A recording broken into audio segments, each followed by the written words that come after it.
Hello class 8, how are you all?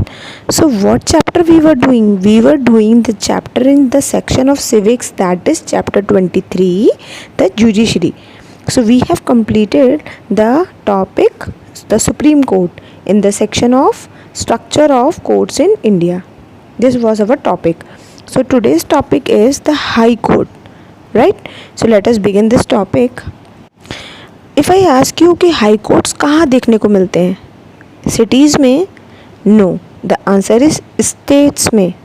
तो it means कि हर स्टेट में एक हाई कोर्ट है, right? No, the answer is no, ऐसा नहीं है. अभी हम पढ़ेंगे कि क्या जितने स्टेट्स हैं उतनी कोर्ट्स हैं या कोर्ट्स कम है या कोर्ट्स ज़्यादा है, right? So let us begin. Each state has a high court which is the highest court of that state. Sometimes one or more states can be placed under one high court.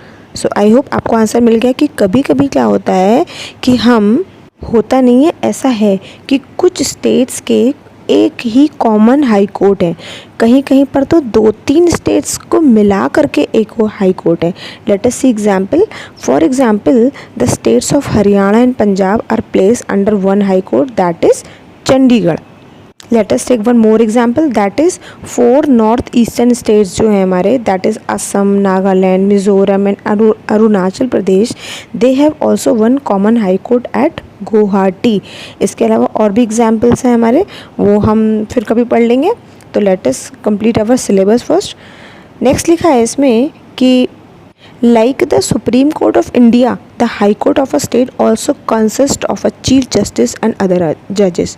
जैसे कि हमने पढ़ा था supreme court में एक chief justice होता है और बाकी उसके साथ 33 अदर जजेस होते हैं, तो यानी 33+1 का रेशियो रहता है. सेम वैसे ही हाई कोर्ट में भी चीफ जस्टिस होते हैं और अदर जजेस कंसिस्ट करता है. कौन? High court. The chief justice and the जजेस of a high court are appointed by the president in consultation with the governor of the state and the chief justice of supreme court. It means जो high court के जजेस होते हैं उसका appointment कौन करते हैं? हमारे प्रेसिडेंट ऑफ इंडिया करते हैं. लेकिन किसकी कंसल्टेशन पर? कंसल्टेशन रहती है गवर्नर ऑफ स्टेट की और सुप्रीम कोर्ट के चीफ जस्टिस की. लेकिन जब हमने सुप्रीम कोर्ट पढ़ा था तो उसका जो अपॉइंटमेंट रहता है जजेस का, वो कौन करते हैं? हमारे प्रेसिडेंट ऑफ इंडिया. तो ये हमने दूसरा फैक्टर पढ़ लिया कि हाई कोर्ट का अपॉइंटमेंट हमने पढ़ लिया, राइट? हमने पढ़ लिया कि कुछ स्टेट्स की कॉमन हाई कोर्ट है, उसके एग्जांपल्स भी हमने देख लिए. नेक्स्ट हमारा है कि जो जजेस होते हैं हाई कोर्ट के, वो किस एज पे रिटायर होते हैं? वो होते हैं 62 ईयर्स की एज पर. लेकिन सुप्रीम कोर्ट के केस में 65 ईयर्स रहता है. तो कंपैरिजन प्लीज़ याद रखो आप लोग.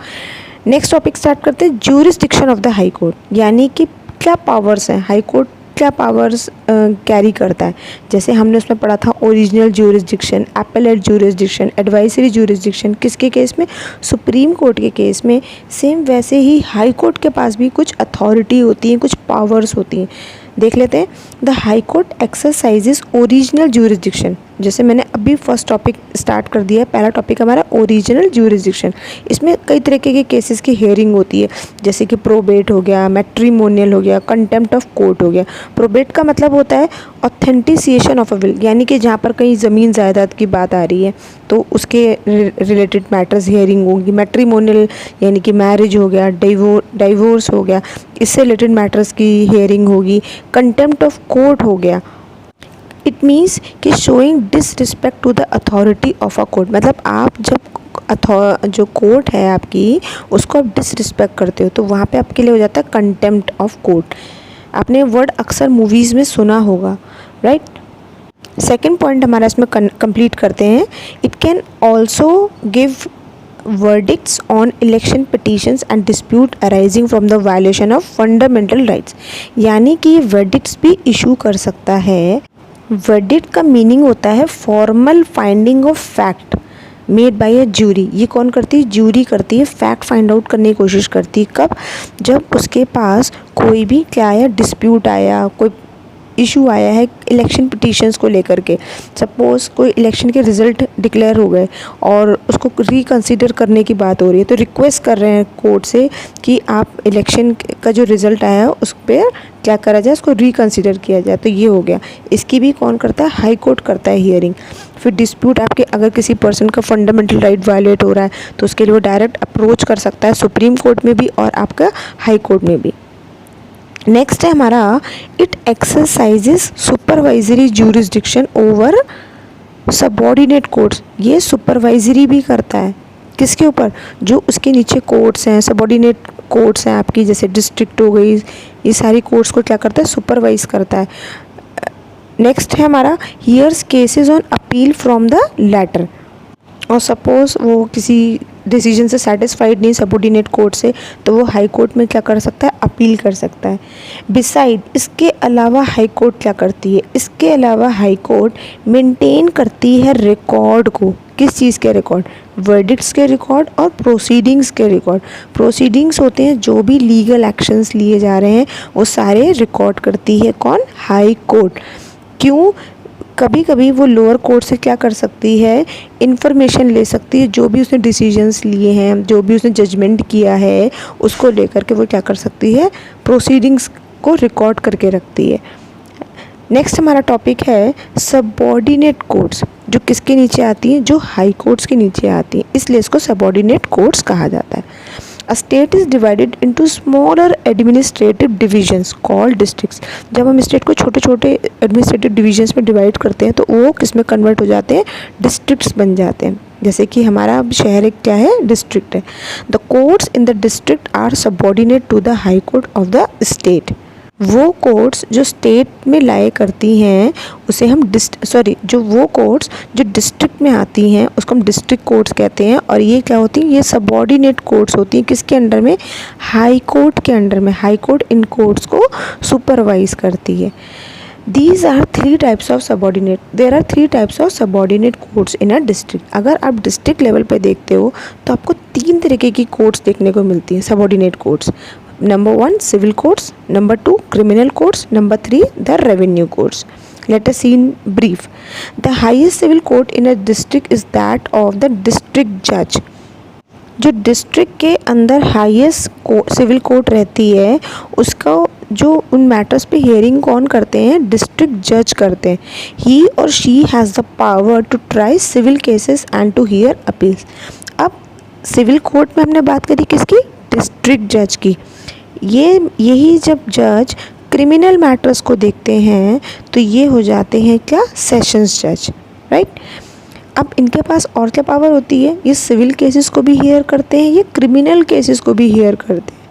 और जो बहुत कम इम्पॉर्टेंट केसेस होते हैं, जैसे कि आपके कम मनी रिलेटेड मैटर्स है, छोटे मोटे जो केसेस होते हैं वो किसके अंडर में चले जाते हैं, ये सिविल कोर्ट्स के नीचे। अगर आप चार्ट में देखते हो तो आपका लिखा है सब जजेस और उसके नीचे लिखा है मुंसिफ।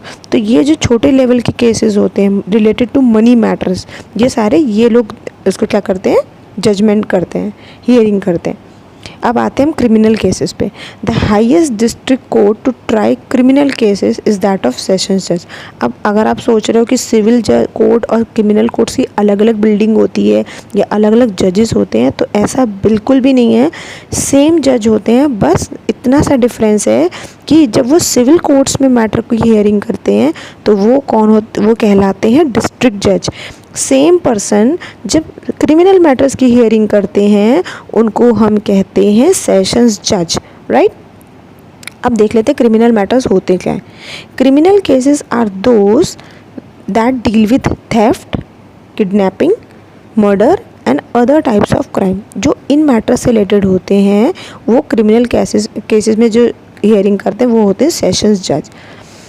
रेवेन्यू कोर्ट्स देख लेते हैं। रेवेन्यू कोर्ट्स की अगर हम देखते हैं तो ये किस चीज़ की केसेस की हियरिंग करते हैं, इसमें पेमेंट ऑफ रेवेन्यू को लेकर के, यानी कि जो लैंड रेवेन्यू कलेक्शन हो रहा है। अब आप सोचोगे लैंड रेवेन्यू कौन सा land, agricultural land, non agricultural land जो है वो सिविल कोर्ट्स में जाएगा, लेकिन अगर एग्रीकल्चरल लैंड से रिलेटेड कलेक्शन की बात हो रही है रेवेन्यू की, तो ये किसके अंडर में आएगा? ये आपका आएगा रेवेन्यू कोर्ट्स के अंडर में। प्लीज़ टॉपिक बहुत केयरफुली सुनो आप लोग। अच्छा, रेवेन्यू कोर्ट के अंडर में होता है आपका board of revenue. Board of revenue के नीचे रहता है आपका कमिश्नर कलेक्टर, ठीक। और 2 पॉइंट्स और बता देती हूँ। कमिश्नर कलेक्टर के नीचे आपके होते हैं तहसीलदार, और लास्ट होते हैं आपके नायब तहसीलदार, राइट। लेट्स लर्न मोर देख लेते हैं।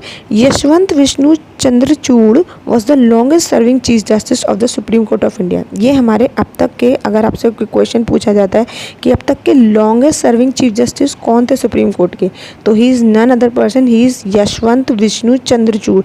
और कब से कब तक इन्होंने सर्विस दी है अपनी? इन्होंने सर्विस दी है जस्टिस को जस्टिस में as a chief justice from 1978 to 1985। Difference देखते हैं जल्दी से। Distinction between civil and criminal cases. Civil cases वो होते हैं जो जहाँ पे किससे रिलेटेड हियरिंग्स होती हैं, related to dispute regarding property और इनहेरिटेंस और the violation of a contract. जैसे 2 पार्टीज के बीच में कोई कॉन्ट्रैक्ट हुआ है, या कुछ भी तरीके की डीड साइन हुई है, या कोई फैमिली इशू है, डिवोर्स है, कस्टडी ऑफ चिल्ड्रन, बच्चों की कस्टडी की बात आ रही है, तो वो सारे मैटर आपके सिविल केसेस में जाते हैं। अब क्रिमिनल केसेस में कौन से मैटर जाते हैं? यानी कि वो केसेस जो किससे रिलेटेड है? टू द एक्ट और attempt of theft, kidnapping, murder and other types of crime. जितने भी आपके अदर टाइप्स ऑफ क्राइम है, ये सारे क्रिमिनल केसेस में जाते हैं। सिविल केसेस में एक और देख लेते हैं कैटेगरी। प्लेंटिफ में आस्क अ जज for compensation for damage suffered because of someone else fault. अब प्लेंटिफ वो पर्सन होता है, someone who brings a case against someone else in a court of law। जब कोई पर्सन किसी और के अगेंस्ट क्या किसी के अगेंस्ट क्या लेकर आता है? कोर्ट में केस लेकर के आता है। क्यों? क्योंकि हो सकता है उसकी वजह से उसका कोई डैमेज हो गया हो, उसकी गलती की वजह से, तो वो कोर्ट में कॉम्पनसेशन मांग रहा है, भरपाई मांग रहा है उसके लिए। अच्छा, अगर हम क्रिमिनल केस देखते हैं यहीं पर, तो इसका क्या दिखाता है कि जो गिल्ट है या जो इनोसेंस पर्सन है of the accuse is decide by a जज। उसको जज ही जो है क्या करेगा? डिसाइड करेगा, या फिर जो जूरी होगी वो क्या करेगी? किसके बेसिस पर डिसाइड करेगी? जो भी एविडेंस वहाँ पर प्रेजेंट किए जाएंगे during a time of trial. ये तो आपको पता ही है, किसी भी पर्सन को सडन एकदम आप जेल में नहीं डाल सकते। उसके लिए पहले क्या होता है? ट्रायल होता है, सामने प्रेजेंट किए जाते हैं सारे एविडेंस, सारे प्रूफ्स जज के सामने, ज्यूरी के सामने। उसके बाद ही क्या, या तो एक्यूज या फिर गिल्टी ज्यूरी क्या करती है? डिक्लेयर करती है, जजमेंट देती है।